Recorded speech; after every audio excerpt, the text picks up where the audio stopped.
Team France Export nous a vraiment aidé dans notre démarche à l'export. Elle nous a permis de structurer notre démarche vers l'export. Aujourd'hui, nous sommes dans une démarche d'identification de projets dans les différents pays de la zone océan Indien. Bonjour, je suis Patrick Robert, directeur technique du bureau d'études SOCETEM. On va accompagner l'entreprise, par exemple, sur le fait de se former ou former ses collaborateurs en interne, de structurer son projet, de voir quels sont ses points forts, quels sont ses points faibles, quels sont les points à améliorer au sein même de l'entreprise. Bonjour, je suis Nicolas Cantagril, le responsable du pôle international de la Chambre de commerce et d'industrie de La Réunion.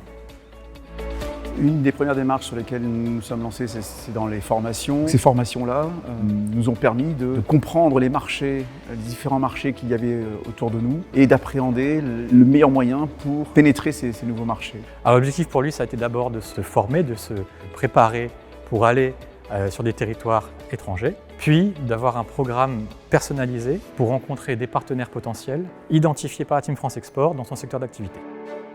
Notre première expérience à Madagascar nous a permis de découvrir qu'il y avait une grande différence normative entre nos deux territoires, La Réunion et Madagascar. Il y a une énorme disparité de compétences aussi, ce qui peut se voir. Néanmoins, cette rencontre a été très enrichissante parce que ça nous a permis de mieux comprendre le marché malgache, les difficultés pour construire là-bas et les grands défis que ça représente, monter un chantier sur Madagascar. Monsieur Robert a pu bénéficier d'une première prestation à Madagascar qui s'est soldée sur une réussite puisqu'il a pu identifier des partenaires avec qui travailler aujourd'hui.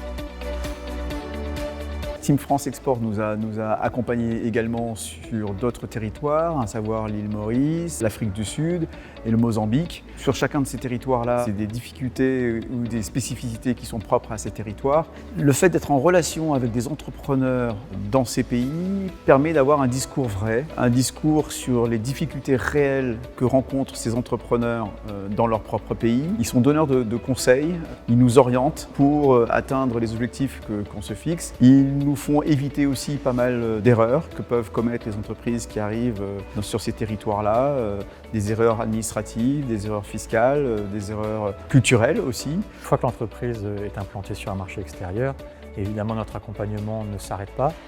On peut continuer à renforcer en fait sa présence sur ce marché donné. On va également pouvoir l'accompagner sur le fait d'aller peut-être dans d'autres pays. Alors ça peut être des pays limitrophes, qui sont souvent des marchés un peu comparables. Ça peut être sur d'autres pays, peut-être que l'entreprise n'avait pas pensé au départ.